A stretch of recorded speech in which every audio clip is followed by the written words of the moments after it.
Good morning, student. Today I am going to discuss the importance of planning. That is why planning is required in any organization. It means planning किसी भी organisation में क्यों ज़रूरी है. Before going to the topic, I want to discuss the learning objective. The first learning objective is, after studying this chapter, the student will be able to understand the importance of planning. Second, why planning is needed in any organization. इसका अर्थ है planning organisation में क्यों जरूरी है.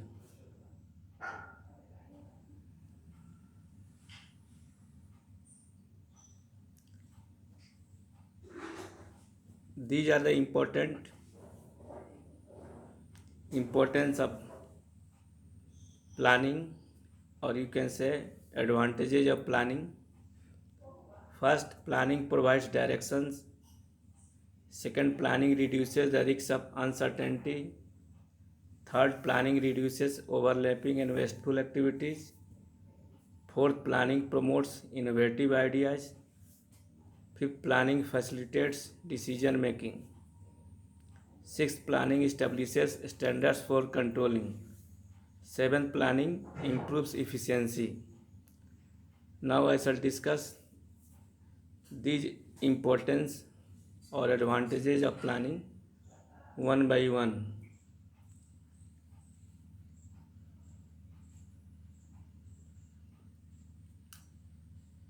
First importance, planning provides direction. Planning is concerned with predetermined course of action. By stating in advance how work is to be done, planning provides direction for action. Due to planning, employees know in advance in which direction they have to work. It means if there were no planning, employee would be working in different direction and organization would not able to achieve its desired goals. इसका मतलब अगर कोई plan नहीं है तो employ different direction में work करेंगे और ऑर्गेनाइजेशन का गोल अचीव नहीं हो पाएगा.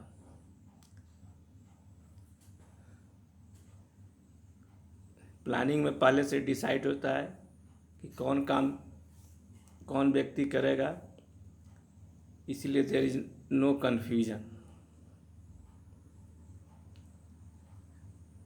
Now second importance, planning reduces the risk of uncertainty. Business organizations have to face many uncertainties and unexpected situations every day.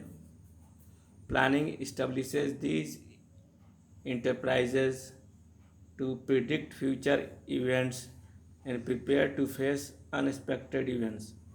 Thus, planning helps to reduce risks and uncertainty. With the help of planning, manager can predict the future, identify potential dangers and take steps to overcome them. It means planning में risk को reduce किया जाता है. We know that risk can not be eliminated but it can be minimised. As for example, जैसे हम लोग जानते हैं गोडाउन में रखा हुआ जैसे कोई गुड्स है तो फायर लगने से नष्ट हो सकता है, इसीलिए नष्ट को या लॉस को मिनिमाइज करने के लिए हम लोग इंश्योरेंस करवाते हैं जो कि रिस्क को रिड्यूस करता है. इसी तरह प्लानिंग जो है भविष्य में जो भी अनसर्टेनिटी है उसको देखते हुए पहले से प्लान तैयार करते हैं। जैसे भविष्य में रॉ मटेरियल का कॉस्ट बढ़ने वाला है, तो उसी तरह से हम लोग प्लान बनाते हैं कि कैसे उस सिचुएशन को हैंडल कर सकते हैं।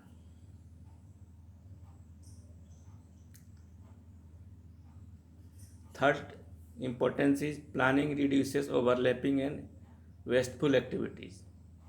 Planning serves as a basis of coordination the activities and efforts of different divisions, departments, and individuals.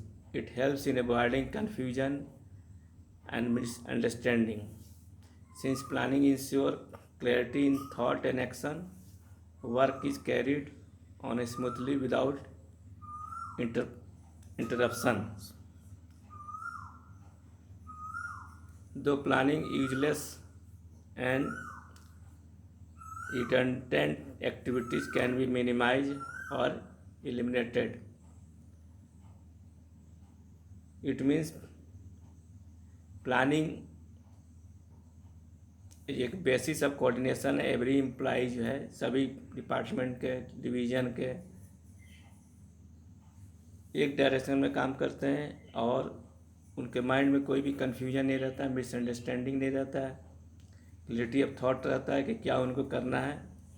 इससे वर्क जो है स्मूथली हो जाता है। एज फॉर एग्जांपल जैसे आप देख सकते हैं पिक्चर में, ये सभी एम्प्लॉय मान लीजिए एक ही डायरेक्शन में ये जो आर्टिकल है उसको पुश कर रहे हैं ताकि ये आपस में मिल जाए। इसका मतलब इनका डायरेक्शन सेम है कि इसको जोड़ना है।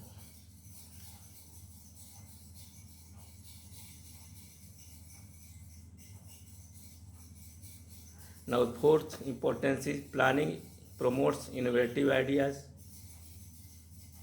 Planning requires high thinking and it is an intellectual process, so there is a great scope of finding better ideas, better methods and procedures to perform a particular job. Planning में हम लोग जानते हैं, planning is thinking in advance and it makes the managers innovative and creative. Planning में हम लोग advance में कोई भी काम को कैसे पूरा करेंगे, उसको क्या क्या क्रिएटिव आइडिया हो सकता है, कैसे क्रिएटिव आइडिया से, इनोवेटिव आइडिया से उस काम को पूरा कर सकते हैं जिसमें कॉस्ट कम लगेगा और समय पर काम पूरा हो जाएगा। इसीलिए प्लानिंग प्रमोट करता है इनोवेटिव आइडिया और क्रिएटिव थिंकिंग को।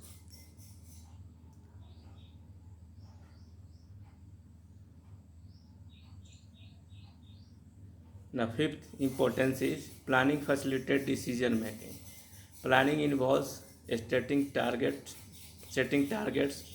and predicting future conditions, thus helping in taking rational decisions. Or we can say that planning helps the managers to take correct decisions. Planning involves studying and evaluating of each alternatives and help to choose the most appropriate ones. Planning में हम लोग क्या करते हैं, consider what is at stake, second assemble facts, third identify alternatives, fourth explore pros, cons and risk and choose best path, take action. Planning में हम लोग जैसे बहुत सारे कोई भी काम करने के बहुत सारे अल्टरनेटिव है, तरीके हैं, उस सभी अल्टरनेटिव को हम लोग क्या मेरिट है क्या डिमेरिट है स्टडी करते हैं और उसमें जो बेस्ट अल्टरनेटिव उसको सेलेक्ट करते हैं और उसी पर एक्ट करते हैं। जैसे एज फॉर एग्जांपल सपोज हमको दिल्ली जाना है, तो दिल्ली जाने के लिए हम ट्रेन से जा सकते हैं, बस से जा सकते हैं, फ्लाइट से जा सकते हैं, कार से जा सकते हैं, लेकिन सभी का कुछ प्रॉस और कॉन्स है, सबका मेरिट और डिमेरिट है। ट्रेन से जाएंगे तो पैसा कम लगेगा, समय ज़्यादा लगेगा, फ्लाइट से जाएंगे तो पैसा ज़्यादा लगेगा लेकिन समय कम लगेगा। तो हमारे पास जो अवेलेबल रिसोर्सेस है उसी के अनुसार से बेस्ट अल्टरनेटिव को सेलेक्ट करते हैं। तो इसीलिए प्लानिंग जो है डिसीजन लेने में हेल्प करता है।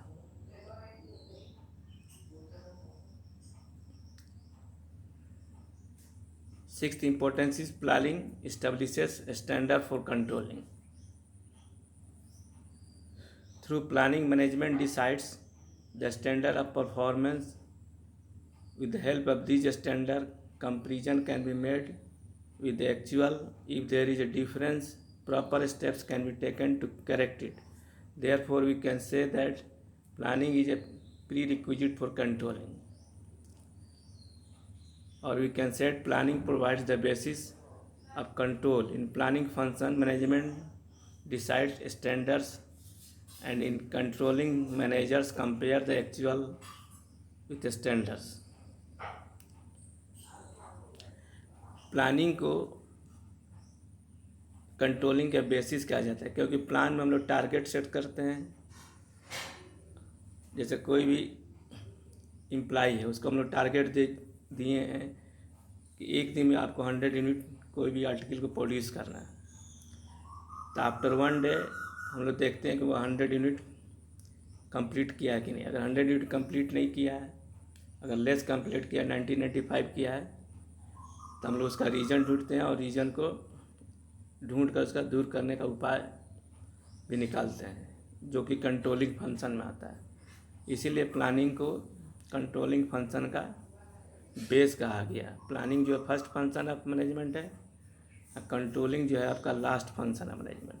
कंट्रोलिंग हम लोग पोस्टमार्टम फंक्शन भी कहते हैं, कि जो भी हुआ है उसमें क्या कमी है उसको खोज कर निकाला जाता है, कमी को खोज कर निकाला जाता है और उस कमी को दूर किया जाता है।